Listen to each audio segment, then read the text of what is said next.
రెండేళ్లలో Makthal Narayanpet Kodangal lift irrigation ప్రాజెక్టులు పూర్తి చేసే బాధ్యత అందన్నారు సీఎం రేవంత్ రెడ్డి. వడ్డించేవాడిని తానని ఏ రాత్రైనా ఎన్ని కోట్లైనా నిధులు మంజూరు చేసి ప్రాజెక్టు పూర్తి చేస్తానని తెలిపారు. 10 ఏళ్లు జిల్లాను కేసీఆర్ పట్టించుకోలేదన్నారు. పాలమూరు గడ్డ ప్రేమిస్తే ప్రాణమిస్తుందని, మోసగిస్తే పాతి పెడుతుందని సీఎం రేవంత్ కామెంట్ చేశారు. పాలమూరు ప్రజలు 10 ఏళ్లు కాంగ్రెస్కు అండగా ఉంటే 100 ఏళ్లు అభివృద్ధి చేస్తారని సీఎం రేవంత్ హామీ ఇచ్చారు.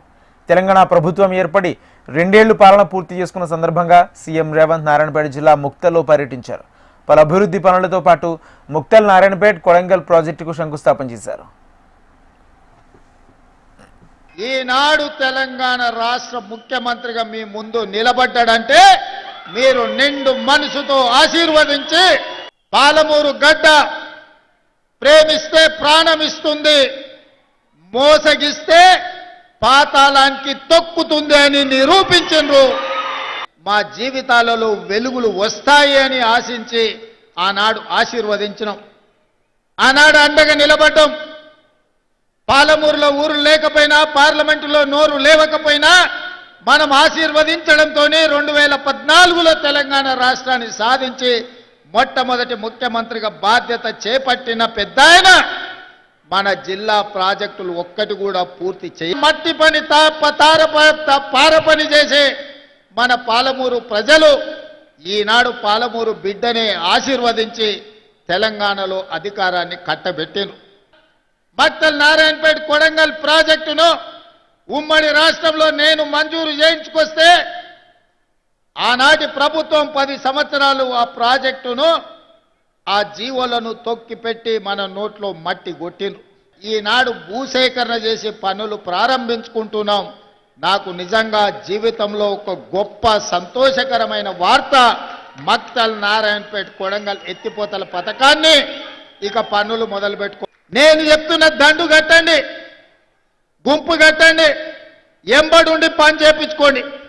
ఎవరైనా కాంట్రాక్టర్ అధికారు రాత్రి పగలు రోజుకి 24 గంటలు 2 సంవత్సరాలలో ఈ ప్రాజెక్టును పూర్తి చేయకపోతే ఈ విమాన మోత మోగుతుందని మా యువకులు దండు కట్టి ముక్తల్ నారాయణపేట కొడంగల్ ప్రాజెక్టును పూర్తి చేయించుకోండి. ఏ రాత్రి అయినా ఎన్ని కోట్ల రూపాయలైనా ఈ ప్రాజెక్టును పూర్తి చేయడానికి మీ సోదరుడు, మీ కుటుంబ సభ్యుడు, మీ పాలమూరు బిడ్డ తెలంగాణ రాష్ట్రానికి ముఖ్యమంత్రి ఉన్నాడు. వడ్డించేది నేనే. ఏ వరుసలో కూర్చున్నా మీరు ఆశించినంత వడ్డించే బాధ్యత నాది. ఈ ప్రాంతాన్ని పైరు పంటలతో పండించే బాధ్యత నాది. పాడి పంటలు పాలమూరులో పండాలి, ఈ దేశానికే ఆదర్శంగా ఉండాలి. దానికి మా యువకులు నడుము బిగించాలి. Housing and urban development corporation chairman Sanjay Kulasrushti CM Revanth రెడ్డితో మర్యాదపూర్వకంగా భేటీ అయ్యారు. మెట్రో రీజనల్ రింగ్ రోడ్ నిర్మాణం కోసం అవసరమైన రుణాన్ని మంజూరు చేయాలని ఈ సమావేశంలో సీఎం రేవంత్ హడ్కో చైర్మన్ కోరారు. గ్రీన్ఫీల్డ్ హైవే, దక్షిణాది రాష్ట్రాలను కలుపుకు తీసుకుపోయే బుల్లెట్ ట్రైన్ కోసం రుణం మంజూరు అంశాన్ని పరిశీలించాలన్నారు. ప్రభుత్వం 10 ఏళ్లలో నిర్మించే 20 లక్షల ఇందిరమ్మ ఇళ్ల కోసం సహాయం చేయాలని CM Revanth Bharat future city నిర్మాణం కోసం చేస్తున్న ప్రయత్నాలను వివరించారు. ఈ నెల 8, 9న జరగనున్న తెలంగాణ రైజింగ్ గ్లోబల్ సమ్మిట్కు సంజయ్ కులసృష్టిని ఆహ్వానించారు.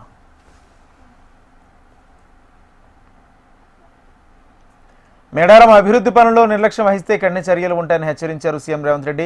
మేడారంపై అధికారులతో సమీక్ష నిర్వహించారు సీఎం. పనుల పురోగతిని పవర్ పాయింట్ ప్రజెంటేషన్ ద్వారా పరిశీలించారు. పనుల్లో నాణ్యత ప్రమాణాలు పాటించాలన్నారు. అధికారులు, ఇంజనీర్లు క్షేత్రస్థాయిలో ఉండి పర్యవేక్షించాలని ఆదేశించారు. ఆర్ఎండ్బి, విద్యుత్ శాఖ, దేవాదాయ శాఖ, అటవీ శాఖ, స్థిపతి శివ నాగిరెడ్డి సమన్వయంతో పనులు చేయాలని సూచించారు. అభివృద్ధి పనులు ఆదివాసీ సంస్కృతి సాంప్రదాయాలకు పెద్దపీట వేయాలన్నారు. నిర్దేశిత సమయంలో అభివృద్ధి పనులు పూర్తి చేయాలని ఆదేశించారు.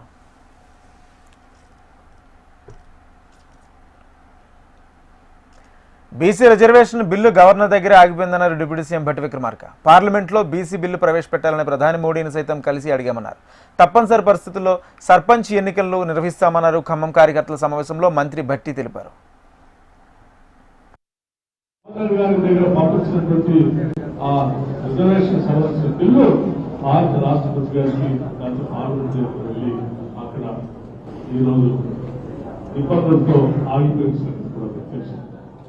దాన్ని సాధించడానికి రాష్ట్ర ప్రభుత్వం, రాష్ట్ర కాంగ్రెస్ కమిటీ అధ్యక్షుడు మహేష్ కుమార్ గౌడ్ గారు ఆధ్వర్యంలో రాష్ట్ర ముఖ్యమంత్రి రేవంత్ రెడ్డి గారు, నేను, మిగతా సహచర మంత్రివర్గ సభ్యులందరం వెళ్ళాం. అక్కడ పెద్ద ఎత్తున ధర్నా చేశాం. సాక్షాత్ ప్రధానమంత్రి గారిని కలిసి పార్లమెంట్ లో బిల్లు పెట్టించడం కోసం ఆ ప్రయత్నం అంతా చేశాం. కానీ ఈ రాష్ట్ర ప్రభుత్వానికి బలైన వర్గాలపైన ఉన్నటువంటి ప్రేమ ఈ దేశాన్ని పాలిస్తున్నటువంటి భారతీయ జనతా పార్టీ లేకపోతే తీసుకున్నటువంటి ఈ చట్టం. అధికారంలో ఉన్నాం కాబట్టి కార్యకర్తలు జాగ్రత్తగా పనిచేయాలని మంత్రి పొంగులేటి శ్రీనివాసరెడ్డి అన్నారు. ఖమ్మంలో కార్యకర్తల సమావేశంలో తోటి మంత్రులతో కలిసి ఆయన పాల్గొన్నారు. కార్యకర్తలకు అండగా ఉంటామని, పంచాయతీ ఎన్నికల్లో కాంగ్రెస్ను గెలిపించాలని పొంగులేటి కోరారు. సీఎం రేవంత్ రెడ్డి సూచనలతో కలిసి ముందుకు వెళదామన్నారు.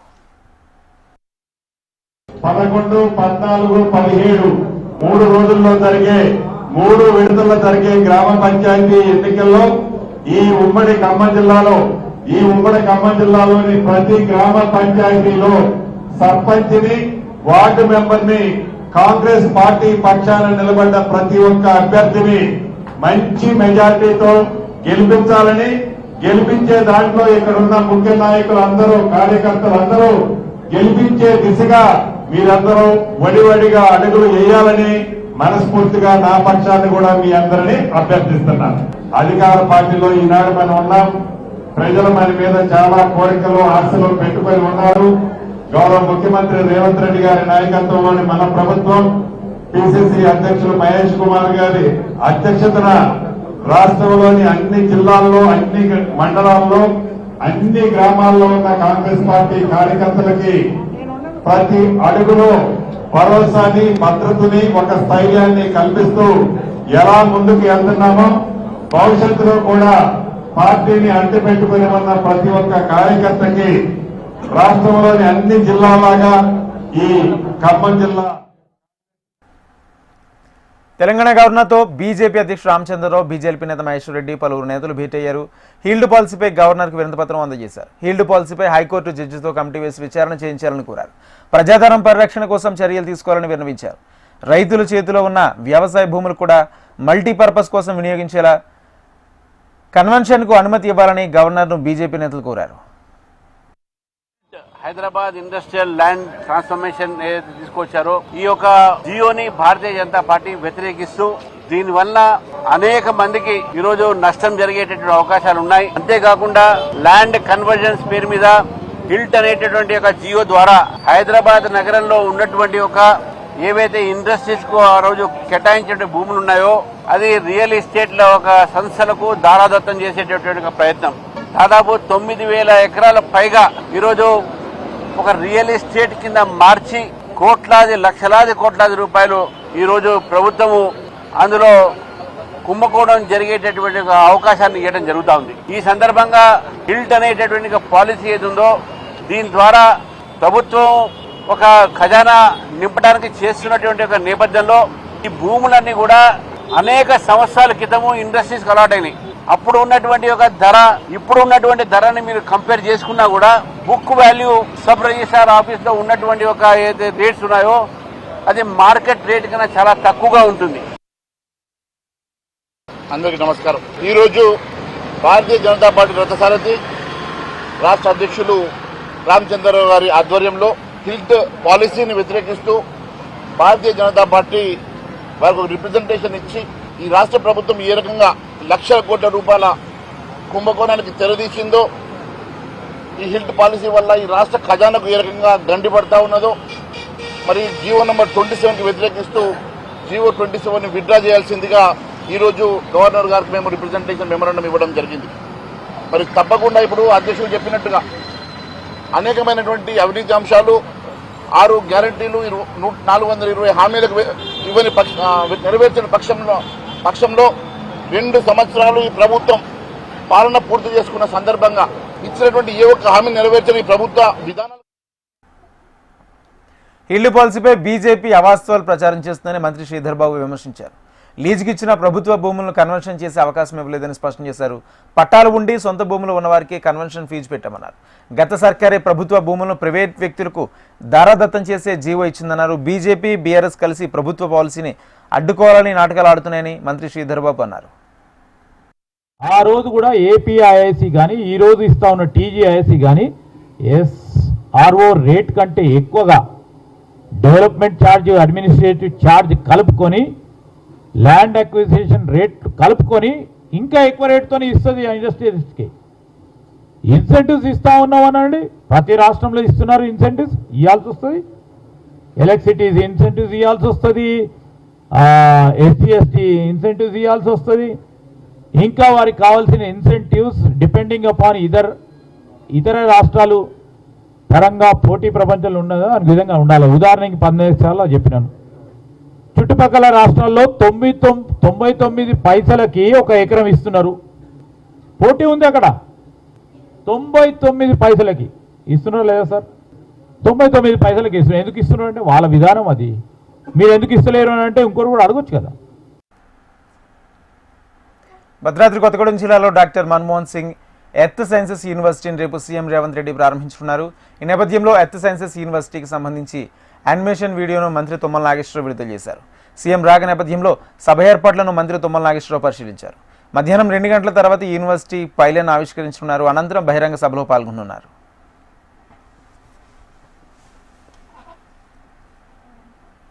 పార్టీ కోసం కష్టపడే కార్యకర్తలకు నాయకులకు గుర్తింపు ఇస్తామని పీసీసీ అధ్యక్షుడు మహేష్ కుమార్ గౌడ్ అన్నారు. నిజామాబాద్ జిల్లా కాంగ్రెస్ అధ్యక్షులు కాటిపల్లి నగేష్ రెడ్డి, సిటీ కాంగ్రెస్ అధ్యక్షులు బొబ్బిల్ రామకృష్ణ ప్రమాణ స్వీకార కార్యక్రమం ఘనంగా నిర్వహించారు. దీక్షా దివాస్ను మధ్యలో వదిలేసిన వ్యక్తి కేసీఆర్ అని ఎద్దేవా చేశారు. సోనియా గాంధీ లేకపోతే కేసీఆర్ సీఎం, హరీష్ రావు, కేటీఆర్ మంత్రులు అయ్యారంటూ ప్రశ్నించారు. యూపీఏ ప్రభుత్వం లేకుంటే మీకు పదవులు వచ్చేదా, తెలంగాణ వచ్చేదా కాదన్నారు. సోనియా గాంధీ అనేటువంటి మహాశక్తి లేకుంటే వాళ్ళ తెలంగాణ ఆవిర్భావం లేదు. ఇలా అడుగుతా ఉన్నారు, కేసీఆర్ లేకుండా నీ పదవులు ఎక్కడ? అరే నాయన, శ్రీమతి సోనియా గాంధీ గారు లేకుంటే కేసీఆర్ గారికి ముఖ్యమంత్రి ఎక్కడ? హరీష్ రావు, కేటీఆర్ పదవులు ఎక్కడ? కవిత గారికి ఎమ్మెల్సీ పార్లమెంట్ పదవులు ఎక్కడ? అన్నిటికీ మించి పాత అంబాసిడర్ కార్లు తిరిగే మీరు ఇలా 10 ఇంపార్టెంట్ కార్లు తిరుగుతున్న పరిస్థితికి ఎలా వచ్చారో ఒక్కసారి ఆలోచించాల్సిన అవసరం ఉందని మాట్లాడుతుందో మనం చేస్తా ఉన్నాం. సోనియా గాంధీ గారు లేకుంటే, యూపీఏ ప్రభుత్వం లేకుంటే, ఆనాడు మా పార్లమెంట్ సభ్యులు పోరాటం చేయకుంటే తెలంగాణ వచ్చేదే కాదు, నేను పదవులు ఎక్కేవారే కాదు. నేను మా గురించి మీరు మాట్లాడుతూ ఉన్నాం. నేను మీకు తెలంగాణ చేయదలుచుకున్నా. తనపై తెలంగాణ డిప్యూటీ సీఎం బట్టి విక్రమార్క అనుచిత వ్యాఖ్యలు చేశారని మాజీ మంత్రి హరీష్ రావు అన్నారు. నోరు పారేసుకోవడం సులువేనని, ఫ్రస్ట్రేషన్ ఉంటే రాజకీయాల్లో ఇబ్బందులు తప్పవన్నారు. సమాధానం ఉంటే చెప్పండి, ఇష్టానుసారంగా మాటలు వద్దని తెలిపారు. పెరుగుతున్న అవసరాలకు కరెంటు వినియోగం పెరుగుతోందని, దానికి 3 గంటల పాటు పీపీటీ ఎందుకని మాజీ మంత్రి హరీష్ రావు ప్రశ్నించారు. బట్టి విక్రమార్క గారు, శ్రీధర్ బాబు గారు ప్రెస్ మీట్ పెట్టారు, చాలా విషయాలు మాట్లాడినారు. సరే, ఒక అడుగు ముందుకేసి తమ స్థాయిని దించుకునే విధంగా నన్ను పట్టుకొని అన్ఫిట్ ఫర్ పాలిటిక్స్ అనేటువంటి మాట బట్టి విక్రమార్క గారు నన్ను ఉద్దేశించి మాట్లాడారు. సరే, బట్టి విక్రమార్క గారు అన్నట్టు నేను అన్ఫిటే కావచ్చు. దేంట్లో అన్ఫిట్? నీలాగా ఫైనాన్స్ డిపార్ట్మెంట్లో ఆర్థిక మంత్రిగా పనిచేసినప్పుడు 20%, 30% కమిషన్లు తీసుకోవడం నాకు రాలేదు. దాంట్లో నేను అన్ఫిటే. మీరు బాగా ఫిట్ ఇలా, ఎందుకంటే మీ ఫిట్నెస్ బయటపడ్డది కదా. ఫైనాన్స్ డిపార్ట్మెంట్ చరిత్రలో ఏ రోజు కూడా కాంట్రాక్టర్లు వచ్చి సెక్రటరియట్లో ఆర్థిక శాఖ కార్యాలయం ముందు ధర్నా చేసిన చరిత్ర ఏ రోజన్నా ఉందా? ఈ రాష్ట్ర చరిత్రలో మన ఊరు మనబడి బిల్లులు ఇవ్వండి అని కాంట్రాక్టర్లు ఫైనాన్స్ డిపార్ట్మెంట్ ముందు ధర్నా చేశారా? చిన్న కాంట్రాక్టర్లు ఎప్పుడైనా ఫైనాన్స్ డిపార్ట్మెంట్ ముందు గత చరిత్రలో ఏనాడైనా ధర్నా చేశారా? సర్పంచులు, మాజీ సర్పంచులు, మాజీ ఎంపీటీసీలు 10 సార్లు ధర్నాలు చేసి అరెస్ట్లైన చరిత్ర ఈ రాష్ట్రంలో ఎప్పుడైనా ఉందా? నోరు బారేసుకోవడం చాలా సులువు బట్టి గారు. Give respect and take respect. రాజకీయాల్లో ఫ్రస్ట్రేషన్లో నోరు జారితే మొదటికే మోసం వస్తుంది. సమాధానం ఉంటే చెప్పండి, లేదా మౌనంగా ఉండండి. నోరెందుకు బారేసుకుంటున్నారు? ఏపీలో మరోసారి కొలువుల జాతరకు వెళ్లైంది. నిరుద్యోగులకు ఊరటనిచ్చేలా జాబ్ క్యాలెండర్ విడుదలకు ఏపీ ప్రభుత్వం సిద్ధమవుతుంది. ఇటీవల మెగా డిఎస్సితో పోస్టుల భర్తీ చేసిన సర్కార్ 2026 జనవరిలో జాబ్ క్యాలెండర్ రిలీజ్ చేయనుంది. అన్ని శాఖల్లో కలిపి 30,000కు పైగా ఉద్యోగాలను ప్రభుత్వం భర్తీ చేసే అవకాశాలున్నాయి. గ్రూప్ 1లో 250కి పైగా పోస్టులను, గ్రూప్ 2లో 2500 పోస్టులతో పాటు గ్రూప్ 3, గ్రూప్ 4 ఈ పోస్టులు భర్తీ చేయనున్నారు. గ్రూప్స్తో పాటు assistant professors, degree, polytechnic, intermediate లెక్చరర్లు, ఎలక్ట్రిసిటీ, సివిల్ ఇంజనీర్లు, ఎస్ఐ, కానిస్టేబుల్ పోస్టులో నియామకాలను చేపట్టనున్నట్లు తెలుస్తుంది. ఎన్నికలు ఇచ్చిన హామీలను ఒక్కొక్కటిగా నెరవేరుస్తున్నామన్నారు సీఎం చంద్రబాబు. విధ్వంసమైన రాష్ట్రాన్ని పునర్నిర్మాణం చేసే పనిలో ఉన్నామన్నారు. సుపరిపాలనకు నాంది పలుకుతామని ముందే హామీ ఇచ్చామని ఆ హామీని పూర్తి చేస్తామన్నారు. ఆ రోజు మేము చెప్పిన మాటలు మీకు గుర్తుంటాయి. అభివృద్ధి చేస్తాం, సమీక్షము ఇస్తాం, సుపరిపాలనకు నాంది పలుకుతామని నేను, పవన్ కళ్యాణ్ గారు, నరేంద్ర మోడీ గారు మీకు మాట ఇచ్చాం. సూపర్ 6 అన్నాం. సూపర్ 6 అంటే చాలా మంది ఎగతాళి చేశారు, అసాధ్యం అన్నారు. ఈ రోజు చెప్తున్నా, సూపర్ 6 ని సూపర్ హిట్ చేసింది ఎన్డీఏ ప్రభుత్వాన్ని మరొకసారి విజ్ఞప్తి చేస్తున్నాను. 50,763 కోట్ల రూపాయలు ఒక్క పింఛన్ కింద ఖర్చు పెట్టాం. ఈ రోజు భారతదేశ చరిత్రలో ఏ రాష్ట్రం కూడా ఇంత పెద్ద మొత్తంలో డబ్బులు ఖర్చు పెట్టడం లేదు. ఉత్తరప్రదేశ్ మనకంటే 3 రెట్లు పెద్ద రాష్ట్రం. ఆ రాష్ట్రంలో వాళ్ళు ఖర్చు పెట్టేది 520 కోట్లు. గుజరాత్ లో కూడా మీరు చూస్తే 1584 కోట్లు. ఎందుకు ఈ మాట చెప్తున్నారంటే, దగ్గర సంవత్సరానికి 33,000 కోట్లంటే 5 ఏళ్లలో మినిమం 1,65,000 కోట్ల రూపాయలు నెలవారీగా పేదలకు పింఛన్లు ఇచ్చే ఏకైక ప్రభుత్వం ఈ ప్రభుత్వం. నెల్లూరు నగరంలో ఎన్టీఆర్ నగర్లో వర్షంలోనే మంత్రి నారాయణ పెన్షన్లు పంపిణీ చేశారు. ఇచ్చిన మాట ప్రకారం 4,000 పెన్షన్లు అందిస్తున్నట్లు మంత్రి నారాయణ తెలిపారు. కూటమి ప్రభుత్వం ఎన్నికల్లో ఇచ్చిన హామీల్లో 90% పూర్తయ్యన్నారు. ఒక్కొక్కటిగా అన్ని పూర్తి చేస్తామన్నారు. ఆంధ్రప్రదేశ్లో ప్రతి నెల 1వ తేదీ రాష్ట్ర ప్రజలకు పండుగ. 68 లక్షల కుటుంబాల్లో ఈరోజు అధికారులు, ప్రజాప్రతినిధులు తెల్లవారు 6 గంటల నుంచే పేదలు, నిరుపేదలకు ఏదైతే సంక్షేమ పథకాల్లో భాగంగా ఎన్డీఏ కూటమి చెప్పిందో ఆ పెన్షన్స్ వస్తారు.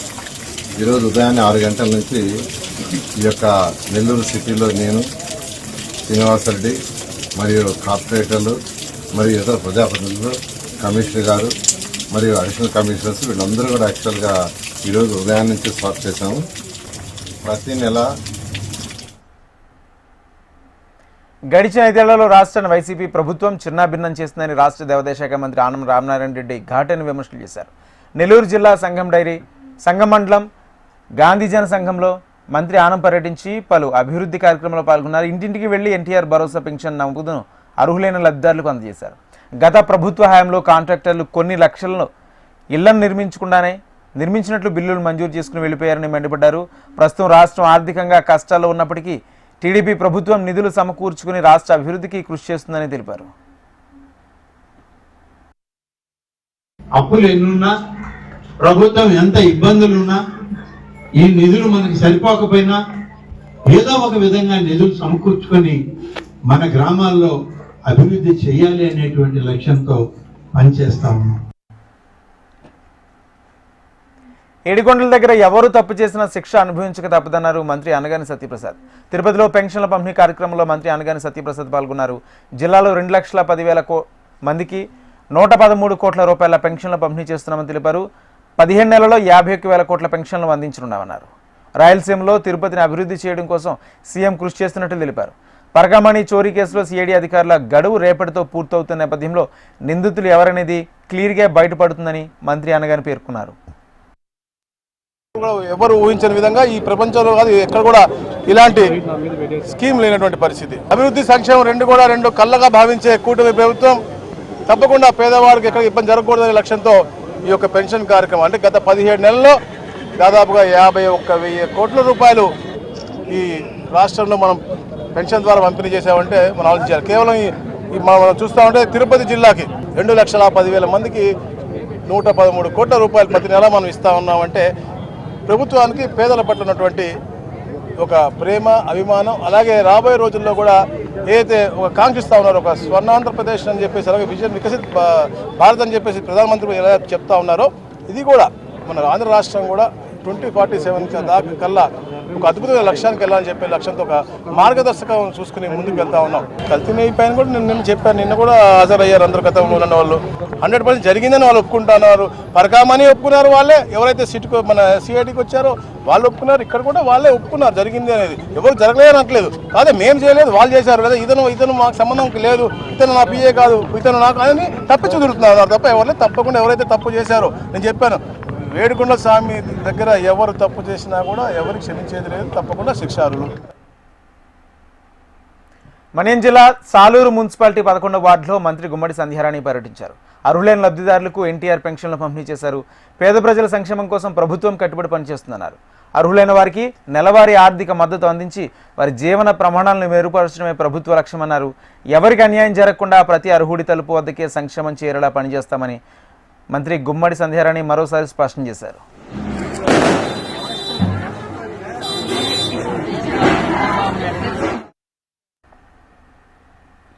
ఒంగోలు ఎంపీ మాగుంట శ్రీనివాసరెడ్డి తన పొలిటికల్ కెరీర్పై హాట్ కామెంట్ చేశారు. మరోసారి తనయుడు రాఘవరెడ్డి తన రాజకీయ వారసుడిగా ప్రస్తావించారు.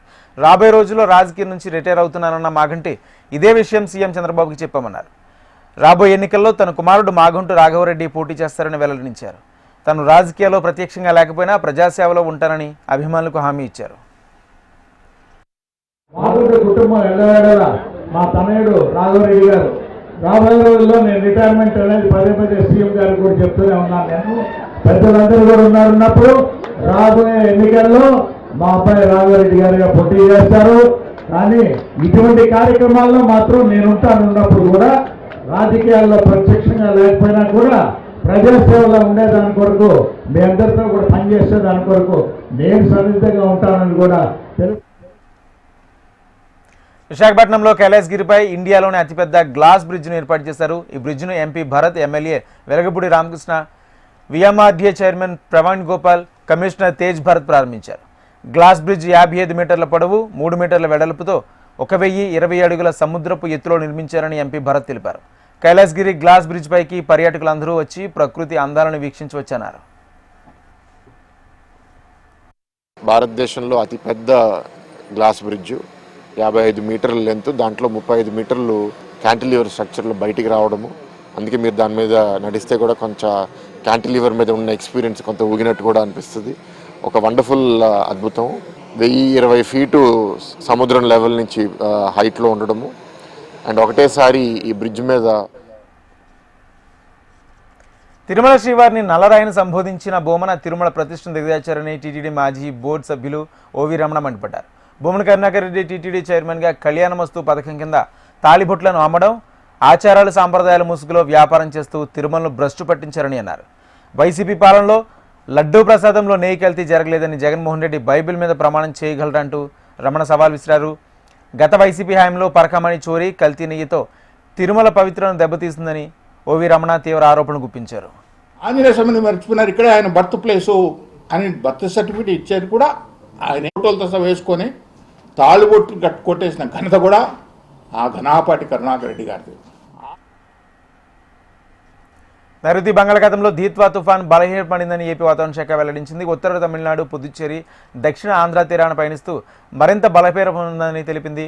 దీని ప్రభావంతో నేడు దక్షిణ ఆంధ్రాలో భారీ వర్షాలు, మిగతా ప్రాంతాల్లో చెదురుముదురు వర్షాలు కురుస్తాయని అధికారులు తెలిపారు. మత్స్యకారులు చేపల వేటకు వెళ్లరాదని వాతావరణ శాఖ అధికారులు హెచ్చరించారు. పార్లమెంట్ శీతాకాల సమావేశాలు ప్రారంభమయ్యాయి. ఇటీవల మరణించిన సభ్యులకు లోక్సభ సంతాపం ప్రకటించింది. వన్డే ప్రపంచ కప్ గెలిచిన భారత మహిళా క్రికెట్ జట్టుకు సభ్యులు అభినందన తెలిపారు. అనంతరం చైర్మన్గా తొలిసారి సభా కార్యకలాపాలు ప్రారంభించిన ఉపరాష్ట్రపతి రాధాకృష్ణన్కు ప్రధాని మోడీ శుభాకాంక్షలు తెలిపారు. రాజ్యసభ నూతన చైర్మన్గా బాధ్యతలు స్వీకరించిన సిపి రాధాకృష్ణన్కు ప్రధాని మోడీ స్వాగతం పలికారు. రాధాకృష్ణన్ సామాన్య రైతు కుటుంబం నుంచి వచ్చారు.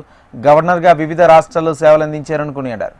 సభ జరగాల్సిన తీరు గురించి సభ్యులకు సూచనలు చేశారు. పేదలు, బడుగు బలహీన వర్గాల జీవితాలు మెరుగుపడేలా చర్చ ఉండాలన్నారు. నూతన సభ్యులతో రాజ్యసభ చైర్మన్ ప్రమాణ స్వీకారం చేయించారు. शीतकालीन सत्र का आरंभ हो रहा है और आज सदन के हम सभी माननीय सदस्यों के लिए ये गर्व की पल है। వికసిత్ భారత్ దిశగా దేశం ముందడుగు వేస్తుందని ప్రధాని మోడీ అన్నారు. పార్లమెంట్ శీతాకాల సమావేశాలకు హాజరయ్యే ముందు ప్రధాని మీడియాతో మాట్లాడారు. ప్రజాస్వామ్య దేశంలో అందరి అభిప్రాయాలు తెలుసుకోవాలన్నారు. చట్టసభల్లో చర్చలు తప్పనిసరన్నారు. దేశ ప్రగతి కోసం పార్లమెంట్లో అధికార విపక్ష సభ్యులు సాక్షిగా మంచి చర్చలు కొనసాగాలని సూచించారు. దేశ అభివృద్ధి కోసం విపక్షాలు తమతో కలిసి రావాలని పిలుపునిచ్చారు. పార్లమెంట్ శీతాకాల సమావేశాలు మొదటి రోజే లోక్సభ దద్దరిల్లింది. సభా సమావేశాలు ప్రారంభమైన కాసేపటికే విపక్షాలు ఆందోళనకు దిగాయి. ఎస్ఐఆర్, ఢిల్లీ బాంబు పేలుళ్లు, కాలుష్యం అంశాలపై చర్చ జరపాలని విపక్ష సభ్యులు పట్టుబట్టారు. దీంతో సభను పలుమార్లు వాయిదా వేశారు స్పీకర్ ఓం బిర్లా. అన్ని అంశాలపై చర్చ జరుగుతుందని స్పీకర్ ఓం బిర్లా విపక్షాలకు స్పష్టం చేశారు. ప్రశ్నోత్తరాలకు సహకరించాలంటూ సూచించారు. అయినా విపక్ష సభ్యులు మాత్రం తాము ప్రతిపాదించిన అంశాలపై చర్చ జరగాలని డిమాండ్ చేశారు. దీంతో విపక్ష ఎంపీల తీరుపై అసహనం వ్యక్తం చేశారు స్పీకర్ ఓం బిర్లా. సభను రేపటికి వాయిదా వేశారు. కొన్ని నెలలుగా నెట్టింట జోరుగా సాగుతున్న గాసిప్స్ నిజమయ్యాయి. స్టార్ హీరోయిన్ సమంత లైఫ్లో ఏం జరుగుతుందన్న అభిమానులు క్యూరియాసిటీకి ఎన్కట్ పడింది.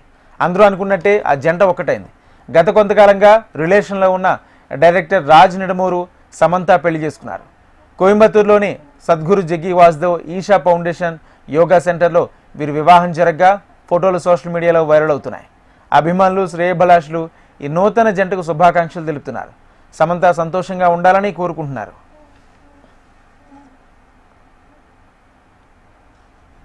దీత్వా తుఫాన్ శ్రీలంకను అతలాకుతలం చేస్తుంది. తుఫాన్ కారణంగా మరణించిన వారి సంఖ్య ప్రస్తుతం 334కు చేరింది. నిన్నటితో పోల్చితే ఒక రోజులోనే మరణాల సంఖ్య మరో 180కి చేరింది. సుమారు 400 మంది వరదల్లో గల్లంతయ్యారు. తక్కువ ఎత్తులో ఉన్న ప్రాంతాల్లో తీవ్ర వరదలు రావడంతో వేలాది మంది నిరాశ్రులయ్యారు. భారీ వర్షాలు ఆగిపోయినా వరద నీరు ఇంకా తగ్గకపోవడంతో ప్రభుత్వం సహాయక చర్యలు కొనసాగిస్తుంది. శ్రీలంక డిజాస్టర్ మేనేజ్మెంట్ ఏజెన్సీ సమాచారం ప్రకారం రక్షణ బృందాలు ప్రమాద ప్రాంతాల్లో గల్లంతైన వారి కోసం గాలిస్తున్నాయి. అయితే వరద నీరు, కొండ చెరువులు నేలకూలిన ప్రాంతాల్లో రాకపోకలు కష్టతరంగా ఉండడం